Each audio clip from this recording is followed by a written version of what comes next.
anything that you put out there, there's going to be somebody out there who doesn't like you or it, and that is okay. It's not going to ruin you, and it is still worth putting out there, and you are still worth being a person and alive and being 100% yourself. Hey, it's Marie Forleo, and welcome to another episode of the Marie Forleo podcast and Marie TV, the place to be to create a business and life you love. And look, if you ever feel like you're a late bloomer in life, or that you don't have the drive or the willpower or the discipline to be a success, I think you're going to find today's conversation very refreshing. Laura Belgray is the founder of Talking Shrimp and my partner on The Copy Cure. She's been featured in Fast Company, Money Magazine, Forbes, Vox, and Business Insider.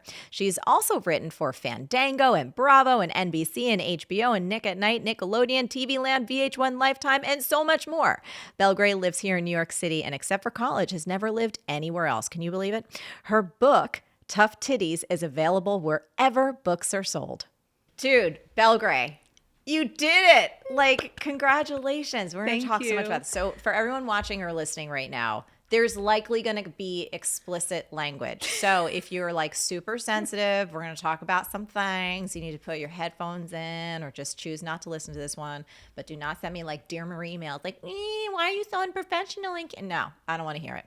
So back to you. Tough titty. That's, you know what we would say to them? Tough titties. Tough titties. You got complaints about the language? Tough titties. Tough titties. That's what we're saying. Honestly, I have never been on a podcast that didn't have an E next to it for really? my episode. Yeah. Are you serious? Yeah. Mm-hmm. That's really cool. I didn't know that. Good track record. Yeah. Really good track record.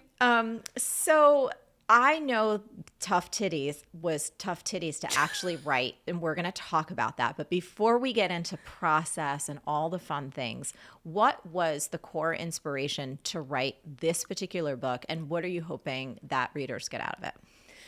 Yeah, great question. Well, as you know, I always wanted to write a book. Yes, forever. Yes, forever. And I wanted to write a book of my stories, and I was writing my stories, and I still didn't know, what is this? What is the theme? What is the title? What is this book about? That was the biggest struggle for me. And I found myself saying one day, the working title was New Dork City. Oh, really? Coming of age. I mean, that was how I thought it was shaping up, like coming of age story of a dork misfit in New York in the 80s and 90s. But then it was so much more than that. And I found myself saying something that I say all the time, which was, well, tough titties, which is to me kind of the ultimate sorry, not sorry for, in my view, and in my life, for being a not supposed to person. Like, you want me to do things this way. You want me to drive a car, learn how to roast a chicken, have children.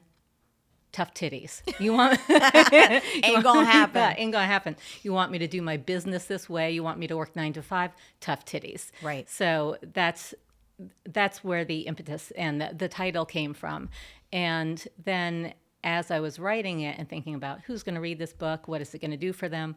I mean, most of all, I wanted people to laugh out loud and tell me, you kept me up till 4, 3 nights in a row. Thanks a lot. And I'd say tough titties. But I also wanted to give people a feeling of relief, of like, good, I'm not alone. In feeling behind, in feeling like a late bloomer, in doing things, in taking the windy path in life, or not defining success the way everybody else defines it. Yes. So that's where it started to shape up, when I realized, like, these are the themes of my book, and this is what I want someone to get out of it when they read it. Yeah. And, you know, you and I have known each other over 20 years now, which is crazy pants. It's our anniversary year. It is our anniversary. Oh my God, that's so cool. That's really fun. Oh, we're going to have to do like lots of fun things about that. Yeah. But here's what's so cool about us. And I feel like we both have so many things in common, and we love each other so dearly. And we're also like so opposite in so many ways, right? So which is awesome. And like I think where we align so much is this notion of defining success on your own terms and being a little different, and like also having very sophomoric humor and you know what I mean? And being 12. Yes, being 12 like all the time. And like when our, Steven, your husband, and Josh, they'll like say, we're just like, shut up, like leave us alone. It's so fun. But the process of writing this book, which I always think is so interesting because as you and I know, we have the copy cure. We know the stats. Like I think up to 80% of people say they have a book in them and they want to write it. And so many people, I think it's 92% actually don't do it.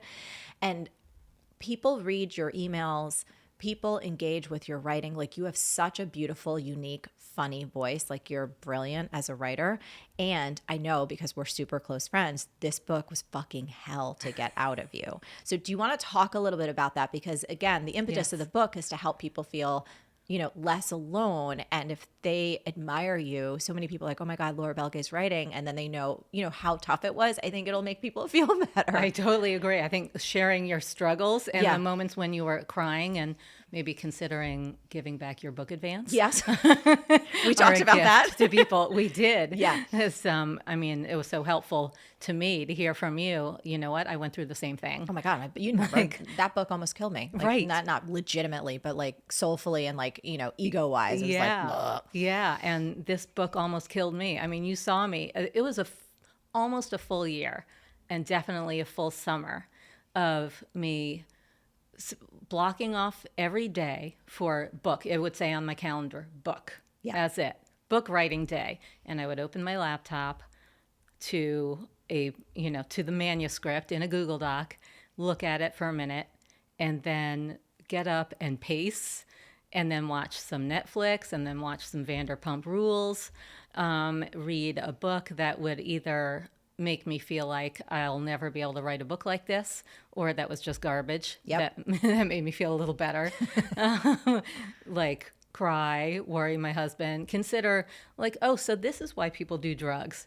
I remember saying to a friend, like, oh, I wish there were a pill I could take that like just made me feel super confident about my writing and just so I would just power through it, just sit down and pour out writing onto the page. And they were like, I think that's called cocaine. Yeah. Or no, there's the one like the Limitless drug with, remember that movie? Did you not see that movie with Bradley Cooper? It was like the whole Limitless thing. Oh my God. Yeah, no. I remember in like it was, I don't know, years ago, but it was like this pill that he took that made him like super, and I think it's actually based on, I don't know if it's Adderall or something like that. I've never taken it, so I have no idea. Yeah. But I get it. Yeah. But and I also remember just feeling, because I love you so much and I know you so well, like when it was so struggly and not being able to do anything. You know what I mean? I was so stuck. And you kept reminding me, like, you do this every day. Like, you write emails so easily and they're so awesome. And my friend Susie, also, who is British, so she said it like this. She said, well, you write emails like that. You know, you write emails every day. These are just emails with a spine. I was like, but it's not. It is not the same. Yeah. I like, you know this. I had a lot of it had poured out of me for like several months. I'd written all this stuff that I thought was really good, and I had been kind of not really workshopping it, but submitting it in this pod, in this group of writers I was in. But our instructions were only to give each other positive feedback. Like, this is where it's really strong. And I believe in this. It's called the gateless method, and it's awesome, and it points out what you're doing right. And it does not involve the inner critic. But then there comes a point, and this point was, came from my editor, when it does require some criticism and structure. And yes. So I handed all this, my editor had said, give me a couple of sample chapters by X date. And she probably meant 2 or 3. And I had been working on all this stuff that I liked, and I didn't know the shape of it yet, didn't know where it was going really, but I was like, this is good stuff. So I handed her more than 2 or 3 chapters. I handed her everything that I had been working on that I liked. And the book was contracted for 75,000 words. That was supposed to be the manuscript length. And what I gave her, the working stuff, was 85,000 words. And she came back to me. She kept calling it the manuscript. I'm like, no, that's just the sample chapters. But she kept referring to the manuscript. And she was like, the manuscript is a little bit all over the place. Where's the voice here? What are you trying to say? I was like, where's the voice? I am voice. That's my thing. Belgray. Yes. You're asking me, where's the voice? Yeah. And she was like, you're your readers, yes, they say they want your stories. They love reading your stories and anything that you write, but they want your wisdom. They want takeaways. They want to know. And That was any really hard for reader, you. It was super hard to feel like I had to go into the material, into every chapter, every story that I was telling, and realize that it wasn't a story yet. It was an anecdote. And ask myself, why am I telling this story? What is the point here? What do I want to say?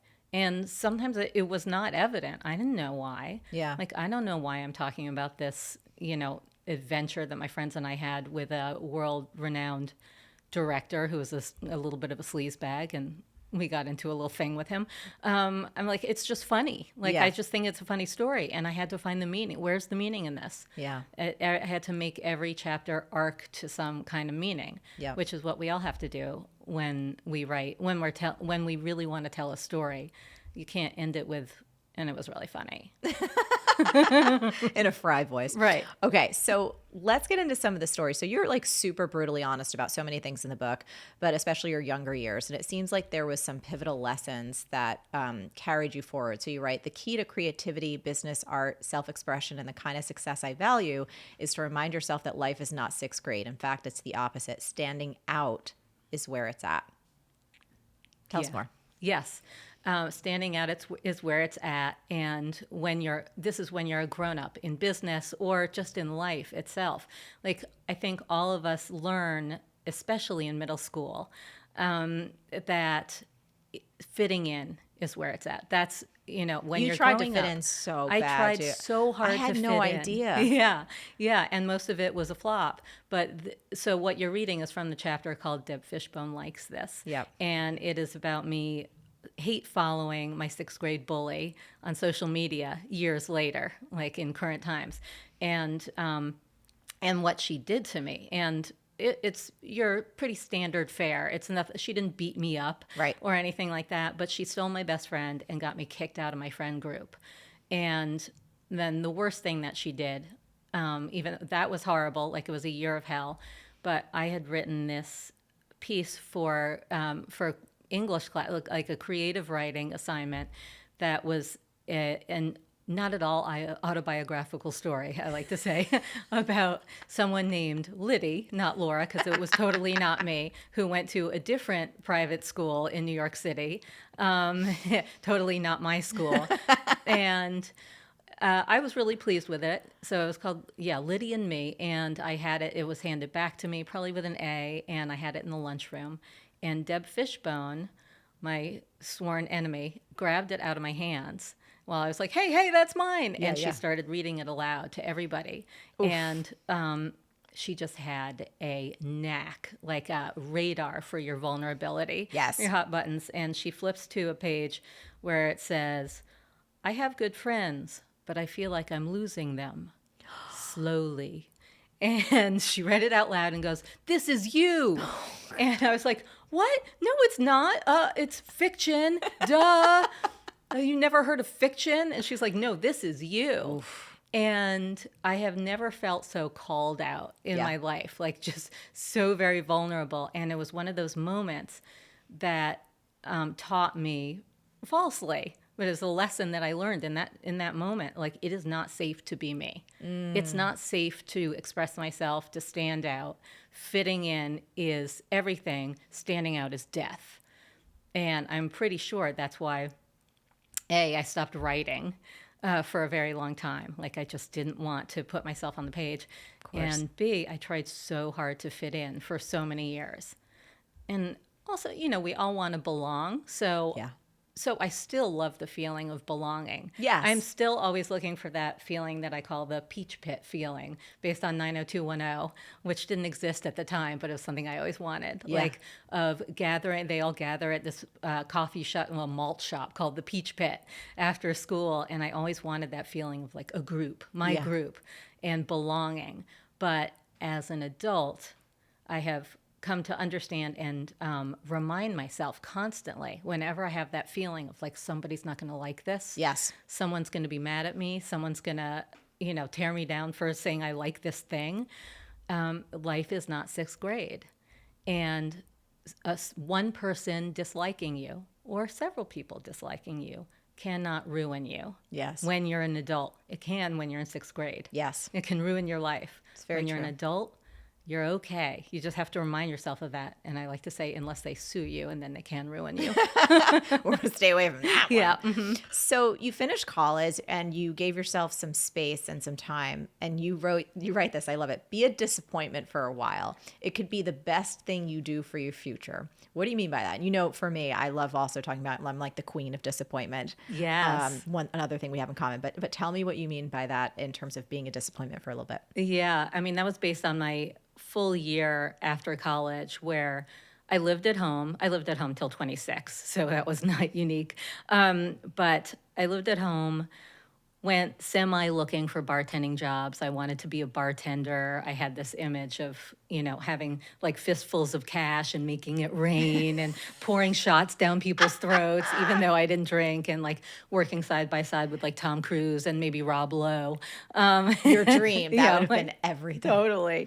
And having this wild social life. I didn't try that hard looking for bartending jobs. I finally scored one, but I spent most of my days going out, like, my day would start my work day would start at like 11 p.m.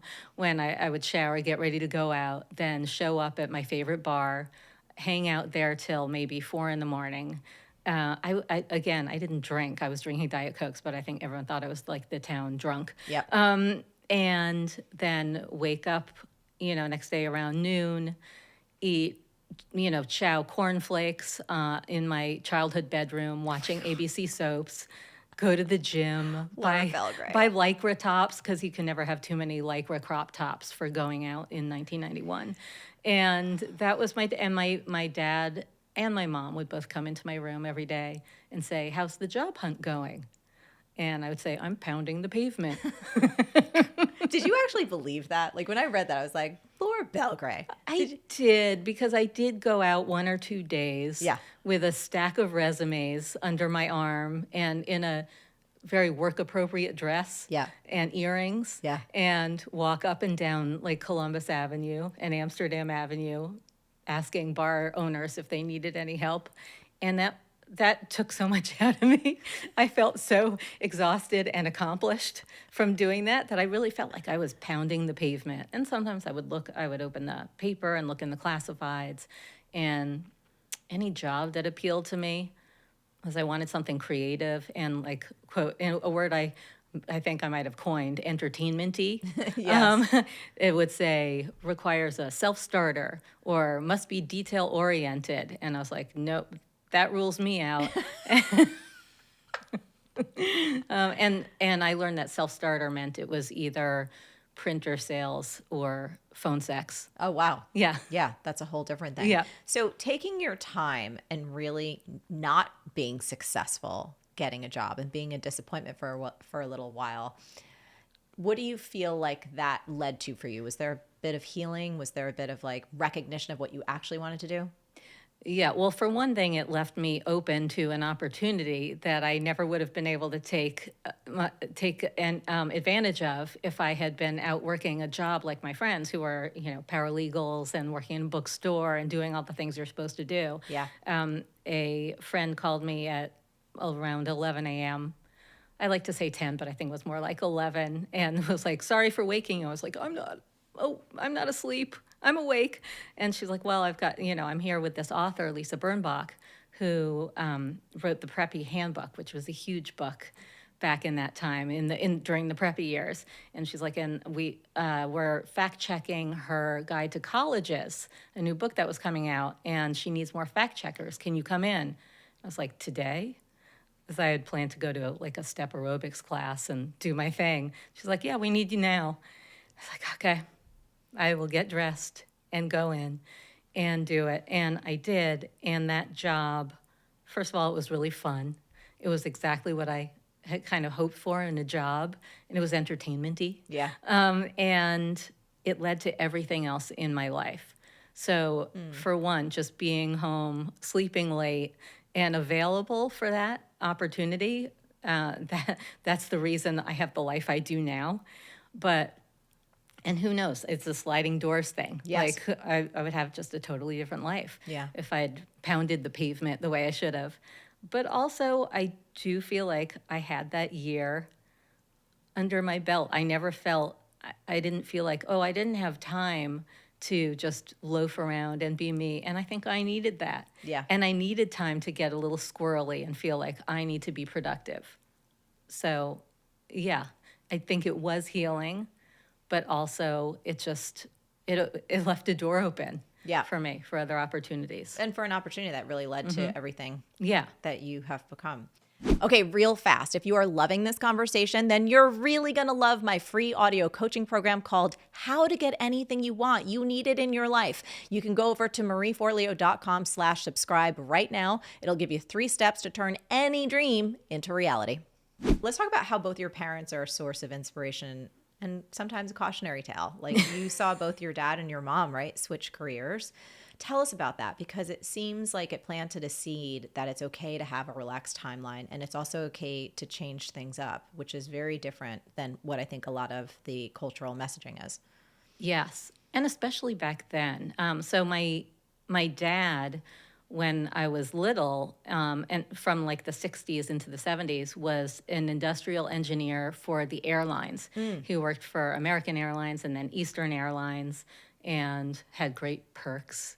Travel, could hop on a plane, stand by with my mom and us when we were really little, first class sometimes, and traded all that for becoming a therapist. He realized that he liked helping people more than he liked tallying theft of little mini liquor bottles on planes, which was part of his job.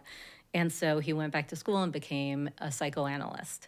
And the drawbacks of that, well, there were a couple of drawbacks. One was that I got probed all the way up my butthole for my feelings constantly. He constantly demanded to know my feelings. He thought therapy was the only answer to everything. He was obsessed with it, obsessed with Freud.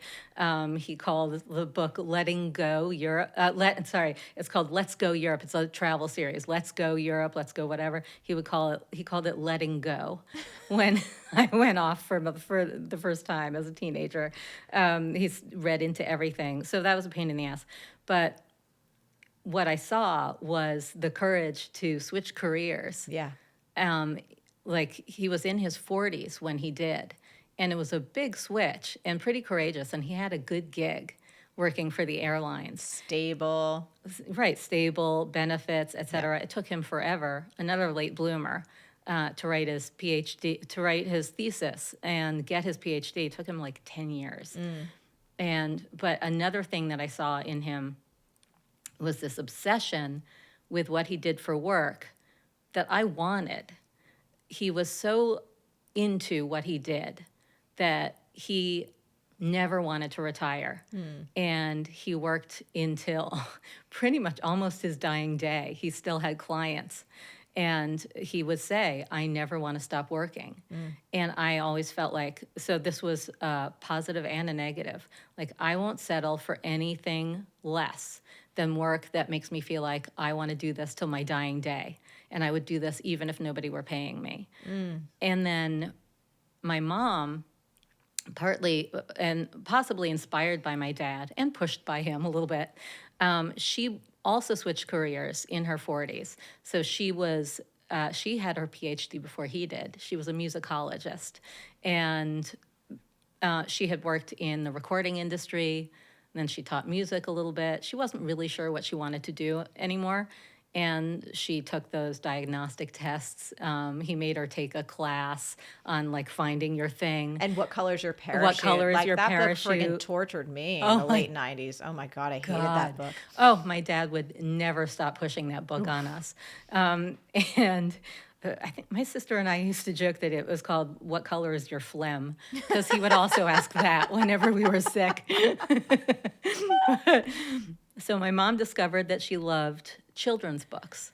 And she was always a great writer and really good editor. So she got into the publishing industry by way of an internship when she was in her 40s. And can you imagine, like, Right? Starting I as an love that. intern. Me too. In your 40s to say, yeah, I don't know anything about this industry. I'm coming from a completely different world. I will be an intern, and I'm sure is probably unpaid. Unpaid, and getting someone's coffee who's way younger than you. Absolutely. Like the And humility and also just the clarity to Yeah. know, like, I want to be in a different field, and I'm going to have to kind of be really humble for a little bit and do this and make it. I think it's amazing. Yeah, me too. And she's 85. Yeah. And really still into children's books. And she works on the Bank Street Children's Book Committee. She was president of it, and now is just still very involved in it. She is obsessed with children's books. Every conversation turns to children's books. It's another story. But I have always been inspired by both their timelines. Felt like, oh, good, I have time to figure out my thing. Maybe if what I'm doing right now isn't it, I still have time. Yeah. I will find it eventually and find that work that I could do for the rest of my life. Yes. And even if I weren't getting paid. Yes. So, you're super, super, super honest in the book. And I think one of the questions you and I have heard a lot, especially from like our copy cure students, is like, oh God, how much of my own personal stories, like, am I allowed to tell? Like, what if they're messy? What if they're painful? And the people that it could impact or that might be involved are still alive. So you have a whole chapter on BJ's that you gave in the early 90s. And yes, I just did say what I said. So take that for a moment.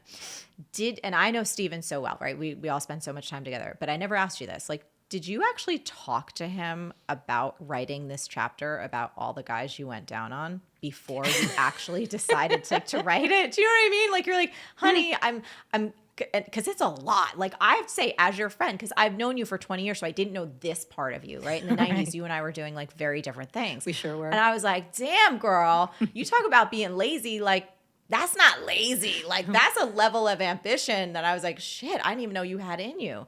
But did you talk? Seriously, I was like, go, Laura. I like to say the job part of BJ's is accurate. Yeah, that's actually very true. It felt like you were like, yeah, this is like a duty thing. Yeah. Did you talk with him before writing that? Like, I not didn't. to ask permission, but I know how beautiful your relationship is. And you guys have so much love and respect for each other, Yeah. It was nothing that he didn't know about. Sure. Already. He doesn't know the details. He still doesn't, because that's the chapter that he skipped. Like, he won't read that one. He won't read that one. In the dedication, I warned my mom not to read it. She read it. What did she? She was like, I thought you were pounding the pavement. You're like, actually. Oh, she said, it confirmed a lot that we suspected. They would say, what are you doing out till 4? Yeah. And I would say, know. I'm networking. You're networking. You sure were networking. You were networking. I was networking. But that was it like a thought process? Because again, we've been asked this question so many times and in different context, right? If there was some type of really traumatic experience, some type of really difficult story. I just think it's always helpful for people to hear examples. Just so that you have different things to bounce off of to find your own path and your own truth. Yeah. So was it a concern for you? You're like, no, I definitely want to tell this. I really wanted to tell it. I feel like for me, it was really easy to write. And I do feel like this is weird, or it's maybe it'll sound dark or maybe not, but I do feel like my dad dying in 2018 freed me to write a lot. I did not want him to read this stuff. Yeah. I didn't want my mom to read it either, but so be it. But I really thought about him, I think, in the back of my mind. I think that was part of what was holding me back from writing my book. Interesting. In general. But I wasn't worried about Steven, even though this is, like, there are people who will read it and think about him. But it wasn't happening. It's not like it was happening when he knew me or when we were together. Yeah, this was very, very fun. Like, this was like the early days of all of us when we're partying and the hormones are friggin', for many of us, not all of us, many of us, the hormones are raging and you're just like, we're little animals. Like, we're all over the place. No, exactly. And boy, has he shared some stuff with me from his life. So well, over dinner, I know sometimes we're having dinner. I'm like, Steven, I'm like, what's going on? You know what I was doing when I was 12? Right. Like, yeah. We know.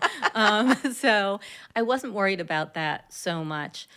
But there were stories I told in it that I was worried about, where I was a little nervous about certain, one person or another reading it. Sure. And certain people who are in that chapter, I've changed their names, but they're going to know it's them. Yeah.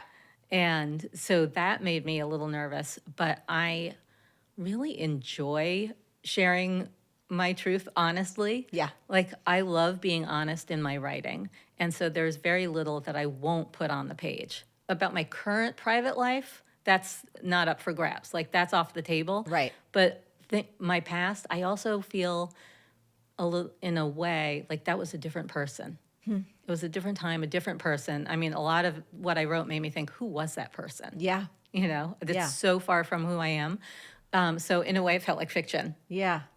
Super Like a interesting. character.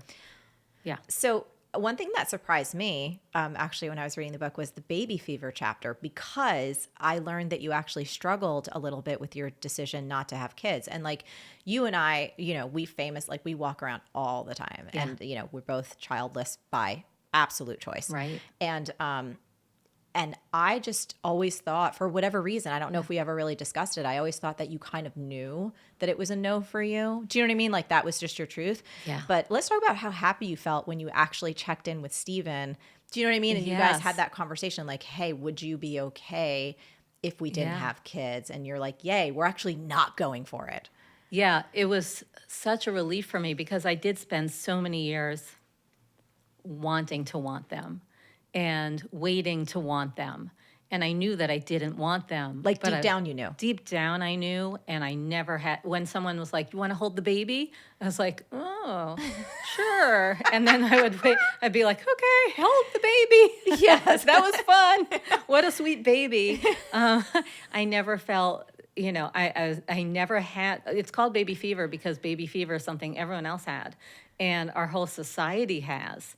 And So many of them, right? But not all of them. yeah, so many, but not all. But there's still pressure on everyone Yeah. to have baby fever. And I know somebody who told me that she told her doctor that she didn't want to have kids. She was, I think she was ready she wanted a hysterectomy. I think she had problems. And her doctor said, well, you're too young. You're probably going to change your mind. Yeah. And so no one is allowed to know until they're past the age where they can conceive. Totally. So I wasn't given really any encouragement to come to a hard no Yes. until after I came to a hard no and I was able to say, I don't want them. Yeah. And Did you have like experiences babysitting or anything? Because like I'm curious to hear what yours was. Mine was like, that was actually my first job. So babysitting was my very first job, and I was super young. I was 9, but I was a very responsible 9-year-old, which is probably not hard to imagine. No. Like running shit, you know what I Yeah. mean? And I just remember after like a few experiences, I literally could hear like both my inner voice and even my ego. I was like, there is no fucking way in hell. Like, I just knew. I was like, this is not my path. This is absolutely not my path.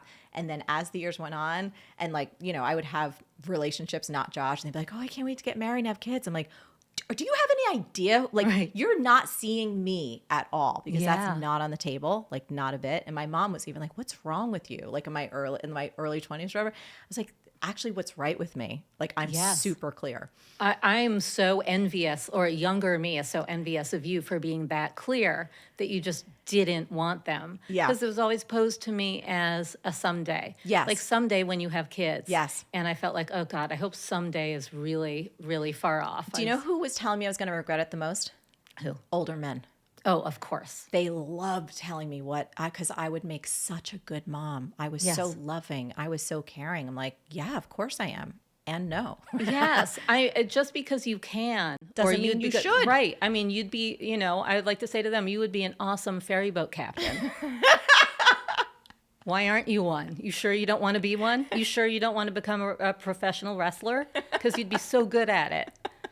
So I God. really, just because you would be good at it doesn't mean that you have to. Yeah. And it's such a big thing to Yes. have kids. It's not just like, oh, I'm good at this, so I'm going to love it Yeah. always. And I feel like being on the fence was an invitation. It was the way I expressed it. I'd be, when people said, are you, you going to have kids? Do you want kids? I'd be like, no, well, I'm not sure. I might say I'm on the fence. Yes. And that was always an invitation for them to convince me, to persuade me that I would want them someday and I should have them. And it's the greatest joy you'll ever know. And it's the only way you'll ever know true love. Yeah. And I personally feel like I'm content with my off-brand faux version of love that I experience in my life. This is why I love you. Yeah. So I'm going to ask you a question back to like kind of process and stuff. So you have this incredible memory, Belgray, and details come so naturally to you. Like we've known each other for so long, and you'll be like, Marie, remember when we did this, and then you said that, and you were wearing this. I'm like, I don't remember what the hell we did last week when we hung out. Do you keep journals? Like, do you write in journals and do you write down details? Because I feel like for anyone who's like, first of all, wants to be a great writer, right? We talk about this in the Copy Cure. Details are everything for effective writing, but especially if you're writing memoir, you want to write a screenplay, anything like that. So just curious about your process. Yeah. Well, now for the last, I'd say 6 years, I have been writing every morning, sometimes little breaks. Sometimes I break my streak, but every single morning that I can, I write in 750words.com. And that is where I like to journal. But it's called that because it hits, when you hit 750 words, it turns green, the word count at the bottom. Yeah. And you're like, I did my words.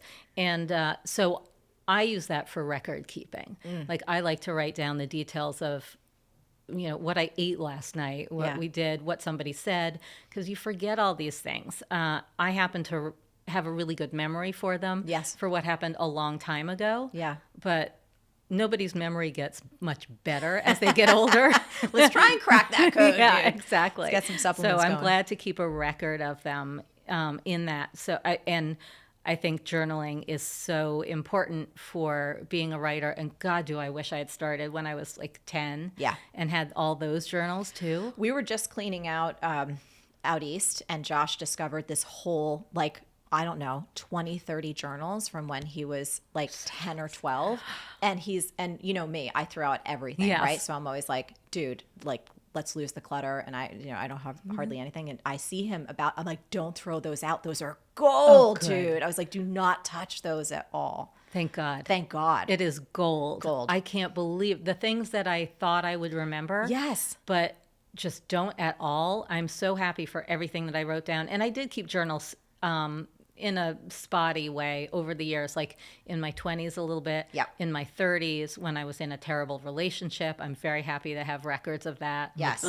I can't, first of all, a lot of it made it into the book. Yep. I was so happy to be able to mine that stuff. I guess young people now, who knows, depends on how much they share on social media, but maybe some young people who like overshare, they'll have that as a record. But I really wish I had journals from my early 20s, because what a shit show. Like, what a mess, and how much fun that would have been. Like, all my tortured, like, it would have been so great. I mean, hell, the torture that I've put myself through in recent years, I have at least, some of those. But anyone watching, keep your journals. Your torture is going to be awesome at some point. You're going to want to, like, go through it. Laura, I love you so much. Is there anything that you want to wrap with today? The stories are hilarious. You are so funny. You're such a brilliant writer. As your friend, I'm just so happy for you that this is out in the world. And I know it's going to make so many people laugh and feel so good and feel so not alone and be like, oh my God, I did not know that side of Belgray. And it's awesome. It's so beautiful. Thank you so much. I would say, since you opened on the idea of being you and standing out, that what I'd like to tell people is that for, anytime you're afraid that like somebody's not going to like this, someone's not going to like what I have to say, anything that you put out there, I want to think that for any person, brand, work of art, TV show, song, anything that you love and are so glad exists, there is at least somebody out there who will say, it's garbage, or not for me, or I don't like that person at all. And that doesn't mean that they're not worthy. It doesn't mean that it's not perfect. It means that it's just not for that person. So the same goes for you. Anything that you put out there, and you as a person, there's going to be somebody out there who doesn't like you or it, and that is okay. It's not going to ruin you, and it is still worth putting out there, and you are still worth being a person and alive and being 100% yourself. And we say to those folks who don't like it, Tough titties. So I'm curious, what's the biggest takeaway from this conversation, and how can you take that insight, that aha, and put it into action in your life starting right now? I want you to leave a comment below and let me know. And if you haven't already, hit that like button, hit that subscribe button. I'm telling you, it helps so much. So thank you in advance. Plus, it makes sure that you never miss out on a thing. Until next time, stay on your game and keep going for your really big dreams, because guess what?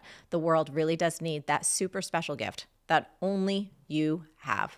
Thank you so much for tuning in, sending you such a big hug, and I'll see you next time.